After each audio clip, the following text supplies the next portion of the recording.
And I think we all have these birds in our heart. And some people are walking around with dead birds in their hearts, right? But the artists, I think, are the ones who have the more sensitive birds and also the louder birds. And so I want to encourage your listeners to listen to the canaries in their heart, to recognize that they as artists have this power, this canary in their heart that can help other people's birds come back to life. So recognize your value in this world, please. You make our hearts sing. Today's episode is sponsored by my free ebook, The Artist Profit Plan. To get your hands on it, go to schulmanart.com/profit. It's the Inspiration Place podcast with artist Miriam Schulman. Welcome to the Inspiration Place podcast, an art world insider podcast for artists by an artist, where each week we go behind the scenes to uncover the perspiration and inspiration behind the art. And now, your host, Miriam Schulman. Well, hey there, this is Miriam Schulman, Chief Inspiration Officer and host of the Inspiration Place podcast, where we help passionistas, passion makers, and passion professionals reconnect with their creativity and profit from their passion. Today is episode number 119, and we're talking all about why you don't need social media to make a thriving career as an artist. Today's guest has made her living as an independent artist since 2003. Her work focuses on questions of identity and belonging, often expressed through portraiture, and it has been featured on Hyperallergic, Boing Boing, Newsweek, and Bust. This artist speaks regularly about creativity and culture, both locally and internationally, most notably at a TEDx Geneva. Ooh.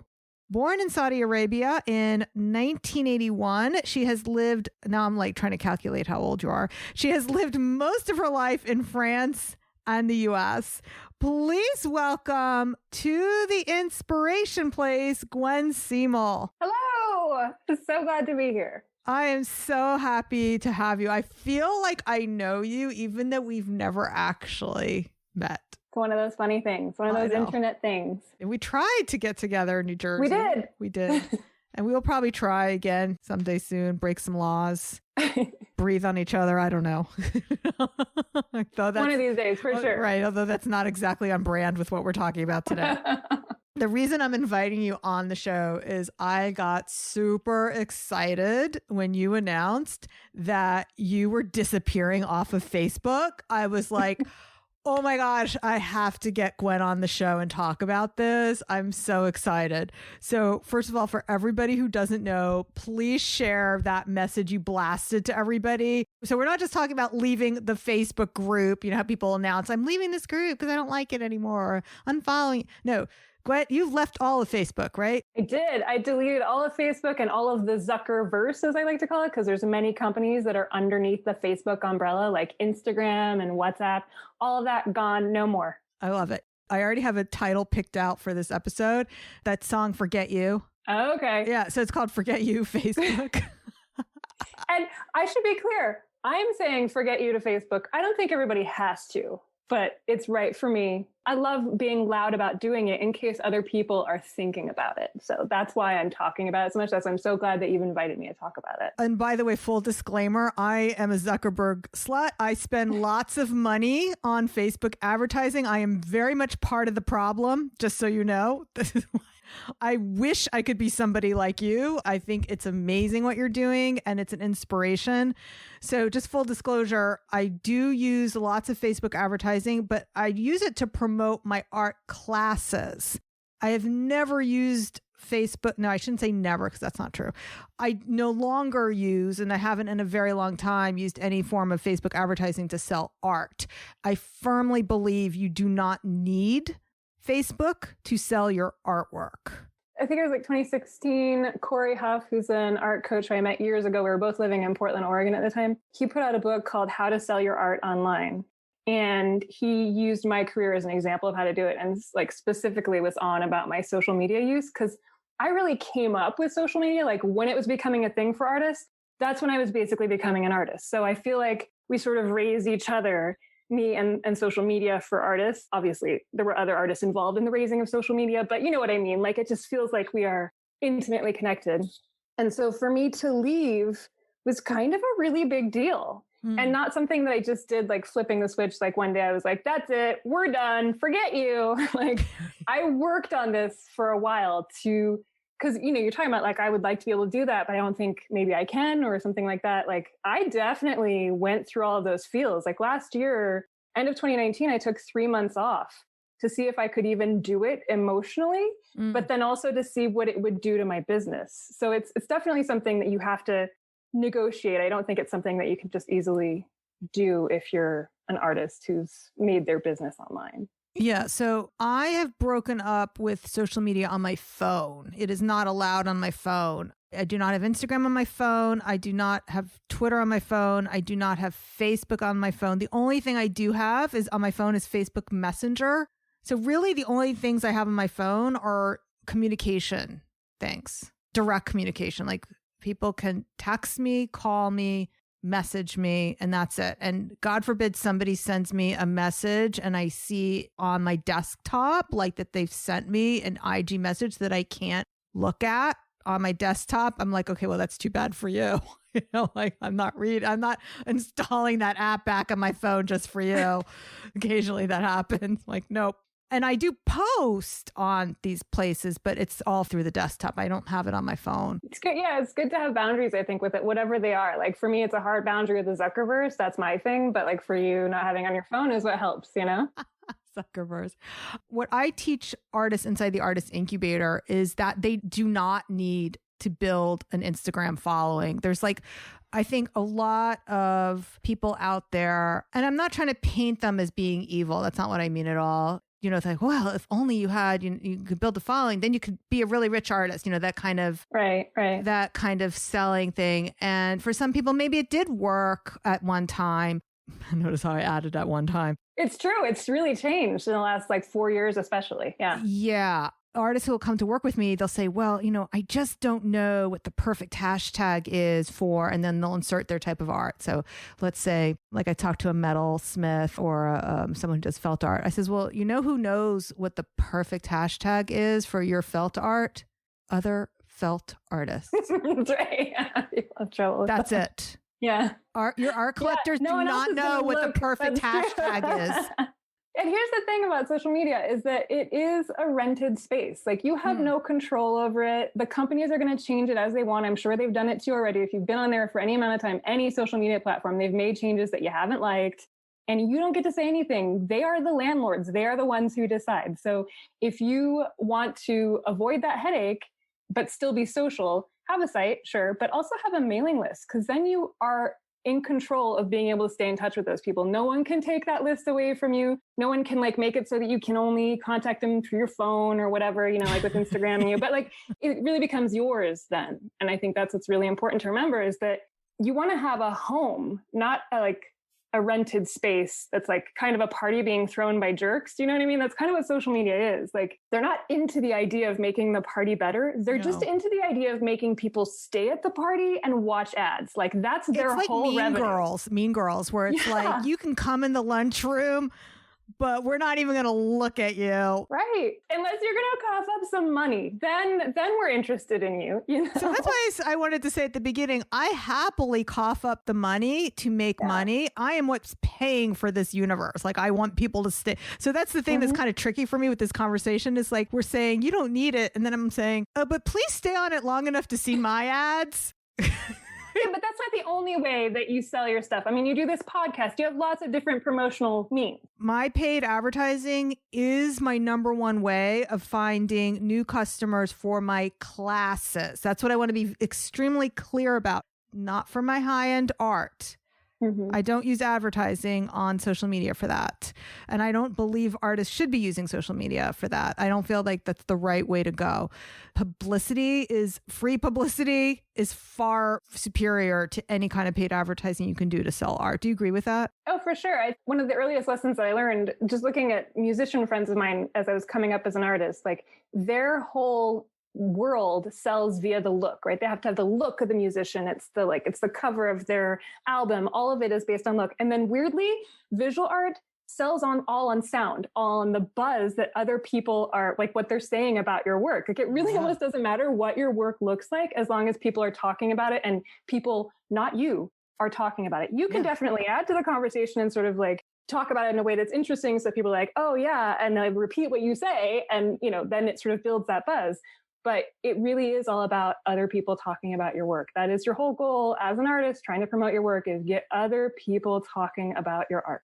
This is not for you, Gwenn. This is for you, the listener, you. So if you, listener, could set one goal for 2021, I would say it's that: get publicity, find those art collectors. That's the ticket. Like if you look at Ashley Longshore, yes, she has a big Instagram following, but that's because she built up a celebrity through press. And I think she even invested in like a media person too, to work with. Yeah. And you don't even have to do that. That was the thing. Like literally reaching out to get people to talk about your work can be as simple as writing your best friend and being like, this is what I'm working on right now. Like it could literally be that simple word of mouth of like, you tell your friend, they tell their friend, or they even just draw you out about your work. So suddenly you're writing them or saying things to them that you never knew you even thought about your own art. And you're like, hey, that actually sounds really smart. I'm going to put that in the copy on my site, or I'm going to put that in my Instagram post. Like those conversations, all of them are so important. It's just vital that you just start talking to people about your work, and that will then get the ball rolling on others talking about your work. Totally agree with you. I'm so glad we're here agreeing with each other. Okay. So let's talk about the email list. Gwenn, how large is your email list? Do you mind my asking? Is that a dirty question? Huge. It's not huge. I actually have two, technically three, because I also have a French one. So I have one that's more like a monthly digest. And then I have one that I send out every time I publish something new on my blog or a new piece. And so there's people who are signed up for both of them. There's people who are signed up for just one or the other. It's just sort of what they want. I have about 200 people on my, like, every time I publish something new. I only have about 180 on the like monthly digest. And some of that has to do with literally I've spent over 10 years telling people to follow me on Facebook instead of on my mailing list. So I'm going to have to do some rebuilding of my mailing list because of that. That's another thing. Like I just gave all of my power, all of my communication, all of my interaction with people to a company. And I did that for years. Okay. Who's the art slut now? It's true. I did. I gave it all away. I did. Because I want to say something like all the money that I spent on Facebook was to get people onto my email list. Yeah, nicely done. All of it. Every single dollar, it was to get people onto an email list. Yeah. You do not need a large list. I have a client who made $5,000 in October 2020 of a list of under 200 people, or maybe she just hit 200. I forget. I wrote it down somewhere how many people, but not a large list. So you don't need thousands of people on your list to make it work. So with Instagram, you need thousands and thousands to get attention, but not email. Yeah, the whole like quality versus quantity thing, this is where social media is at. It is all about the quantity right now. They want you to be making live stuff. They want you to be posting instant, like throwaway things. That's just to keep people on their site. That's literally all they care about. It's not about the quality of what you're making. But when you then move to an email list, you're looking all for the quality. It's the people who actually want to get that message. It's the people who want to engage with you. And so who are going to potentially be spending money on your work, more so than the people that you're just broadcasting to on social media. So how have your art sales been since you broke up with Mark? You know what? They haven't changed actually very much, but what has changed is my whole emotional everything. Like instead of receiving comments on social media and having to answer them, and so it's public. I'm still on LinkedIn and Twitter, so I'm still doing a little bit of this. I can really A/B it. Like when someone comments on a blog post or something on social media, I'm always sort of reticent about like sharing anything personal. But when someone emails me directly after having read something of mine and like shares about themselves in a way that they maybe wouldn't do publicly, I'm then inspired to share back with them. Now I'm having conversations about the vegan cheese that I make with people that I didn't even know were vegan also. You know, like these are things that probably wouldn't have come up on social media just because I'm a little bit shyer. I'm not going to share like that I'm a vegan even necessarily. So the whole emotional aspect of getting away from the Zuckerverse has been like, there's no way to put a price on that. I mean, it's only been, since I completely deleted it, it's not even been a month. So there hasn't been any changes at this point. Good for you. I'm a vegan too, by the way. Oh, hey. Yeah. Hey. Yeah. Do you put that on social media? Is that a thing that you share a lot? Not often, because I don't know. It just feels like it's kind of extra information. But, Totally. If it comes up, it's not like I'm hiding But I'll definitely share with you some vegan cheese recipes if you're interested. I'm a lazy vegan. So I will go to a vegan restaurant with you, but I'm not pressing my own cashew nuts into cheese. You will take my vegan cheese if I make some for you. I would love that.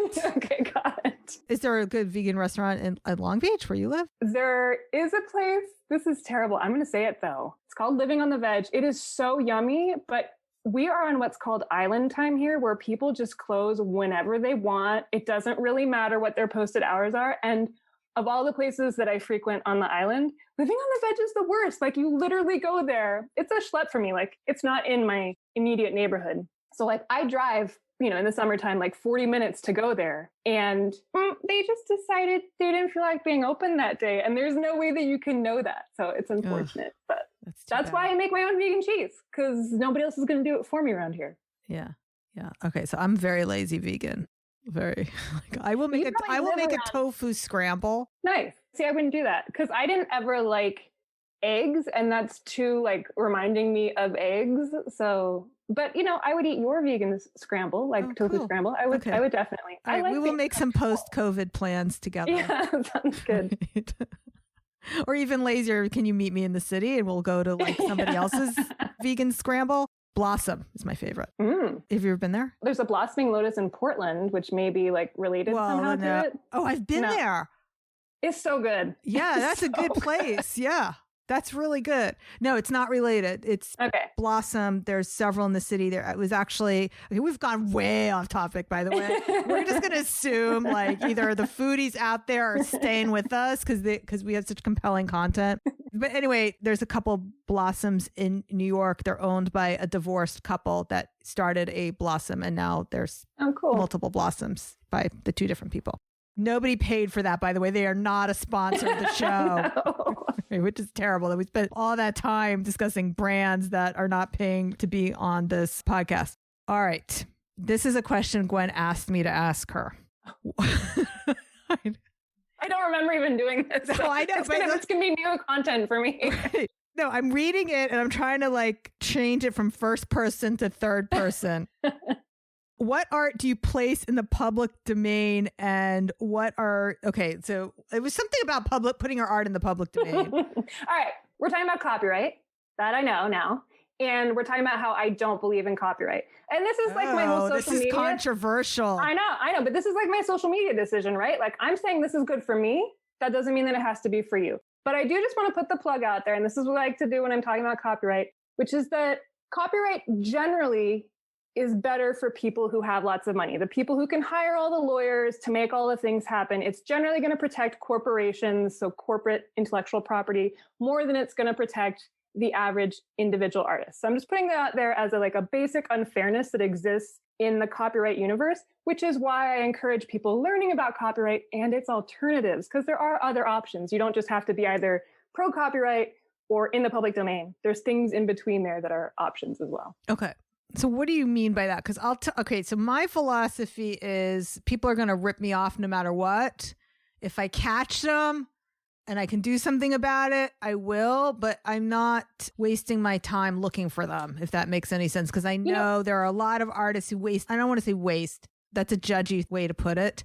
They spend a lot of time with those sites like Image Rights, where they upload their art, and the site looks for people who have ripped them off throughout the universe. So my attitude is pretty similar to yours. I'm just not interested in spending a lot of time on hunting people down. And generally, it comes to me it's a friend who says, hey, I saw your work just most recently on the label of a goat's milk ice cream in southern France. So your work is going to be used. If it's online, it will be used by people. In this case, the farm had no idea that they were stealing art from an artist. They had an intern who was designing the label who just decided to grab my work instead of actually do the work of drawing a goat. The farmers themselves had no idea this is going to happen. And it's not always malicious, like in this case. For me, I would rather just have a conversation with people and be like, hey, did you know that that's my work? And where did you find it? Because it's good. You can do market research. Be like, so how did this come about? Oh, it's an intern who, this is the way that happened. So you're figuring out where your work is getting seen. And then in this case, the farm has offered to send me ice cream, which obviously isn't going to happen because I live in the US, but I'm going to have them send it to a friend of mine who's in France where they can ship it. So there can be nice things that happen out of not pursuing something legally and instead going this other route of being like, hey, we now have something in common, my drawing. What are we going to do about this? By the way, I was not as nice as you when I discovered my art on a bar soap. I was on vacation and there was my art on a bar soap that it's shocking, right? Like I didn't get paid for it. Yeah. So I think I've told this story in the podcast already, but I'm in Provincetown. My daughter and I go into the soap thing. For some reason, I made a beeline for the soap section because I was looking for gifts. And I thought, oh, what a great idea. A bar soap with a picture of the beach on it, except that it was my painting on that bar soap. Right. I mean, they had a bunch of other artist soaps, which I'm sure all the other artists got ripped off as well. So I went up to the guy behind the counter who owned the soap. Actually, he was the owner. And I just said, who's the vendor for this? Because I knew it wasn't him. And then he gave me the contact information and I did send a cease and desist letter or pay up now type of, it's like a pay me. And that is an option. That is totally an option. Yeah. There are other options. Let's talk about what the sort of the in-between of being pro-copyright and being pro-public domain is. I did take a very soft, what in my mind was a soft option because I could have gone for a lot more money. I decided, all right, let's pretend he had asked whatever. I think I got $500. Mm-hmm. But the other thing I could have done, if I wanted to be a real asshole about it, I could have taken pictures of all the other soaps. Right. Found out all those other artists and done some sort of class action, really burn the house down on this guy. But I just chose not to. I just didn't, because it's like a kind of thing. It's like, okay, I want to protect my thing. And it wasn't that I was like too bad for you other artists. I just didn't feel it was worth my time doing all that. Mm-hmm. So anyway, go ahead with the nicer things that I didn't do. So there are options. And specifically, a good one is called Creative Commons. And if you've never heard of it, I will explain it a little bit, but I also want to encourage people to look up, literally just like search on the internet, Creative Commons kiwi video, like kiwi is in the bird or the fruit, but it is a bird in this case. And there's like a really fun explainer video that really gets into what Creative Commons is. But basically, it's a group of licenses that take apart what copyright is. Because copyright isn't just one thing that you're protecting. You are saying whether or not someone can use your work. You're saying whether or not someone can make a derivative work from your work. You're saying how and when and all of this stuff, whether they can make money. There's a lot of rights that are within copyright. And what Creative Commons does is just separates them out. So for example, I think a lot of artists identify this way. They're the kind of person who's like, I don't care if other artists are being inspired by what I'm doing. I just don't want a company like a soap company or a farm to come along and grab my stuff and use it to make money. Like that's where their hard line is. With copyright, if you just put the copyright C on your image, you can't communicate that that's who you are, that you're okay with inspiring other artists, but not helping companies without them paying for it. But with Creative Commons, there's literally a license that lets you say, go ahead, be inspired, do not make money without asking first. Mm-hmm. So it's a great way to really be clear about what your boundaries are. Look it up, Creative Commons Kiwi video. Interesting. Okay, we'll put a note about that in our show notes if people want to check that out. Cool. Let's talk about Patreon. I know you use it, and I would love to hear more about how. Yeah, so I've been on it for 5 years. I think it started almost like 6 years ago, so I was a pretty early adopter. What Patreon is, for people who don't know yet, it's basically like Kickstarter, but it never ends. So like Kickstarter is you ask people for micro donations, small amounts of money, $5, $10, $100, whatever it is, to help you make a specific project, right? There's like a beginning date on it and an end date, and hopefully you deliver by the end of it, the product that you said, whatever it is, a book or a series of images, whatever it is.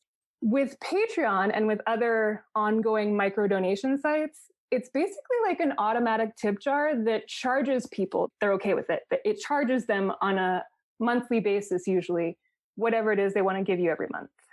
With Patreon, you're basically creating an inner circle among your patrons. I like to say that there are two kinds of patrons. There's the patron who supports the work that you've made already. And then there's the patron who supports your future work. And when you're looking at their behaviors, sometimes it's hard to tell the difference between them, right? Because they're spending money on your art. That's basically what a patron is someone who's supporting your work. But there are patrons who are more focused on purchasing stuff that you've already created. And so they're sort of more interested in acquiring things that you've already done. But then there is a special subgroup of patrons who may be acquiring your objects, the stuff that you've made, but they are also really interested in being involved in what you're doing next. So those people often end up supporting artists on platforms like Patreon, because it's not so much about whatever special gift you offer them at a different pledge tier. It's kind of like public broadcasting, where like if you give a certain amount, you usually get a gift back. Artists can set it up so they can give different gifts for different pledge tiers. Most people who are signed up for Patreon, I don't think it's really about those gifts as much as it's about, I want to make sure that this artist keeps on making. I want to be like the first to know what's coming out of this artist's brain next, that sort of a thing. It's a really nurturing platform.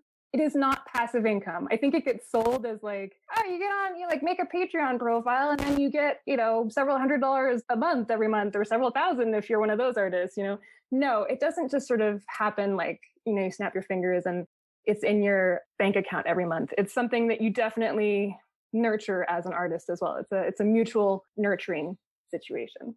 I love that.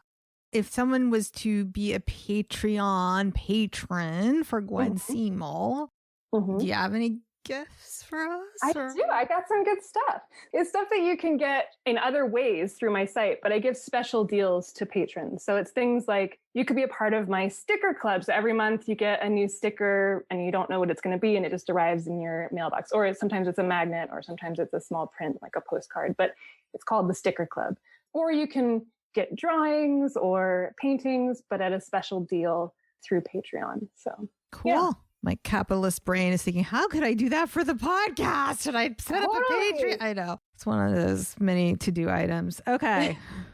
Let's talk about now your characters. So Gwenn has created these characters and they are wearing masks. The Lifesavers fan art series is what I'm calling it. And I'm taking pop culture characters, making fan art. So I'm just making images that are recognizably like the My Little Pony character Rainbow Dash or Pikachu from Pikachu, characters that people know.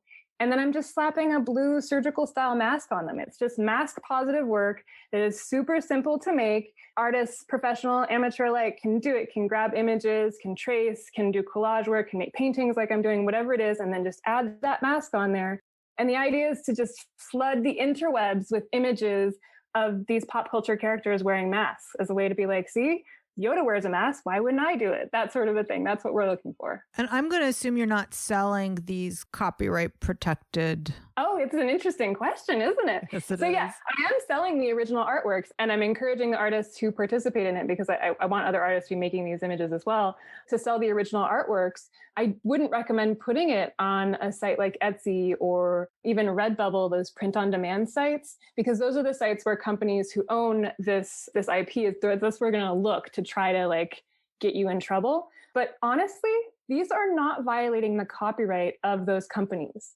These are taking it that extra step by adding that blue mask. You are falling in the fair use area of copyright. So there's a limitation on copyright's ability to, be enforced and to control everything that's done with intellectual property. Yeah. And that's called fair use. And if you are making commentary using their imagery, that falls under fair use. Now, that doesn't mean that they might not come and decide to sue me. If they really did want to, they could, but it would probably be a spurious lawsuit, something that most judges would look at and be like, you know what, she's making commentary. You're just trying to chill her creative, output. Okay. So I have to say two things. So I agree and disagree. So I agree that the creation of the art itself is fair use. However, if you use their trademark name in trying to promote it, you could get sued rightfully, because the brand name, let's say Pikachu, so that falls into the trademark infringement, which is different. Which is slightly different. It's true. different. Yeah. So you can sell the art as long as you don't label it with their brand, because that, from their point of view, they just don't want. And we do have an episode on this with Autumn Boyd, I believe we discussed it, or it could have been with,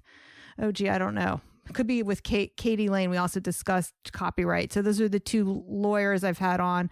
But I've run into trouble myself, whereas I was creating artwork, derivative artwork, which was fully my rights to create the artwork. But it was in the titling where the companies were, we would prefer you not use our names to promote your art because that is saying that we sanction this art as... Yeah, that's part of it. Also, trademark is one of those things that's more reliant on them doing that to every single person who takes their name and uses it. Essentially, trademark is reinforced by companies going after people who are using whatever words they've trademarked. So they have to do it in order to maintain their trademark. I still think it's arguable. I'm not worried about being sued by companies because I'm not putting it on my Redbubble site, for example. But it is something to consider when you're making this work, for sure. Yeah. All right. So thanks for sharing that, Gwenn. Okay. So we're going to wrap up. All right. Now, if you want to see this pop culture characters and get involved, you said that's on your blog. Is that correct? Yeah. Just go to gwenseemel.com/lifesavers and you'll find the whole series. Now, to wrap up, do you have any last words for my listeners before we call this podcast complete? The thing that I'm really obsessed with right now is this idea of having a canary in my heart, like sort of like the canary in the coal mine. You know, the concept of the canary that it protects the miners because it'll sing. And then when there's no more air left, it'll stop singing. And that's when the miners know that they need to get out, right? I feel like I have a canary in my heart that's singing and I need to listen if she's maybe singing a little bit less loudly to sort of direct me. And I think we all have these birds in our heart. And some people are walking around with dead birds in their hearts, right? But the artists, I think, are the ones who have the more sensitive birds and also the louder birds. And so I want to encourage your listeners to listen to the canaries in their heart, to recognize that they as artists have this power, this canary in their heart that can help other people's birds come back to life. So recognize your value in this world, please. You make our hearts sing. Oh, Gwenn, that is so beautiful. Thank you so much for joining me here today. I really appreciate you and your time. Thank you. Everyone, just listen up. Next week, we have a two-parter. Next week and the following week, it's going to be the Inspiration Place Rewind. We'll be sharing the best of the Inspiration Plays from 2020. And you do not want to miss it. So make sure you hit the subscribe or the follow button in your podcast app. And if you're feeling extra generous, would you please leave me a review? We've made it so much easier. Just pop on over to ratethispodcast.com/inspire. And if you are still on social media and you pop your Instagram handle at the end of the review, then I'll even give you a shout out over on my IG stories. And if you're wondering how I do that without it being on my phone, there is a way to do it from the desktop. Trust me. All right, guys, thank you so much for being with me here today. I'll see you next week, same time, same place. Stay inspired. Thank you for listening to the Inspiration Place podcast. Connect with us on Facebook at facebook.com/SchulmanArt, on Instagram @SchulmanArt, and of course on schulmanart.com.